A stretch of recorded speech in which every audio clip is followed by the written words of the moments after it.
Hello everyone, welcome to Lakshmi techno. So ఈ vehicle వచ్చేసరికి హుందా ఐటన్ grand అండి, diesel vehicle, button start vehicle. So customer మన దగ్గర రావడంతో ఫాల్ట్ చెప్పడం జరిగింది. ఆ ఫాల్ట్ ఏంటి అంటే, సో బటన్ స్టార్ట్ ఏంటంటే మనకి కీ అనేది కార్లో ఏ ప్లేస్మెంట్లో ఉన్నా మనకి మెయిన్ మస్ట్ అని చూడండి, కొంచెం దగ్గరలో ఏ ప్లేస్మెంట్లో ఉన్నా మనకి ఇగ్నిషన్ అనేది ఆన్ అవ్వాలి బటన్ నొక్కినప్పుడు. సో అట్లా ఆన్ అవ్వట్లేదు, కంప్లైంట్ ఇదండి అని చెప్పేసి కస్టమర్ రావడం జరిగింది. సో ఆల్రెడీ ఒకదాని తర్వాత ఒకటి స్టెప్ బై స్టెప్ మేము అన్ని చెక్ చేసి ఉన్నాం. సో ఫైనల్గా ఏంటంటే కంప్లైంట్ సార్ట్ అవుట్ అయ్యింది.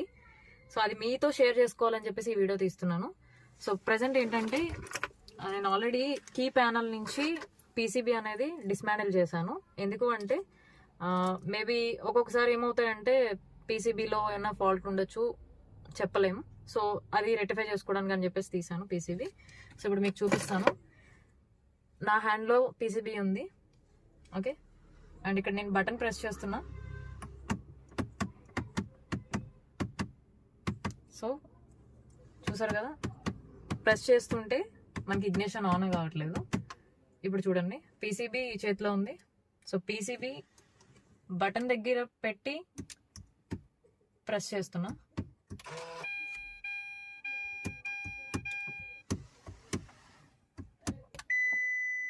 సో ఆన్ అవుతుంది. సో చూసారు కదా, సో మన అంటే పీసీబీ దగ్గర పెడుతుంటేనే ఆన్ అవుతుంది. సో ఇది కస్టమర్ చెప్పిన కంప్లైంట్ అండి. సో దీని ద్వారా ఏంటంటే ఫస్ట్ రిమోట్ చెక్ చేసుకున్నాం. సో రిమోట్ సైడ్ ఎటువంటి ఫాల్ట్ లేదు. నెక్స్ట్ వైరింగ్ చెక్ చేసాం, ఎటువంటి ఫాల్ట్ లేదు. మెయిన్ మస్ట్ అండ్ షుడ్ వీటికి సంబంధించింది ఏంటంటే యాంటీనాస్ వస్తాయి.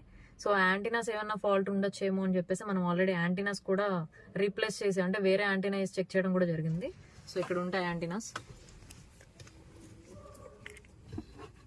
సో యాంటీనా కూడా చేంజ్ చేసామండి, అయినా మనకి కంప్లైంట్ అనేది రెక్టిఫై అవ్వలేదు. సో లాస్ట్ అండ్ ఫైనల్ మనం చెక్ చేయాల్సింది ఏంటంటే ఎస్ఎంకే బాక్స్. సో ఈ బాక్స్లో మనకి ఫాల్ట్ అనేది ఉంది.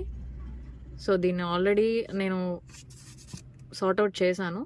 సో ఆ కంప్లైంట్ కూడా రెక్టిఫై చేసిన తర్వాత మీకు వీడియోలో చూపిస్తాను, ఓకే.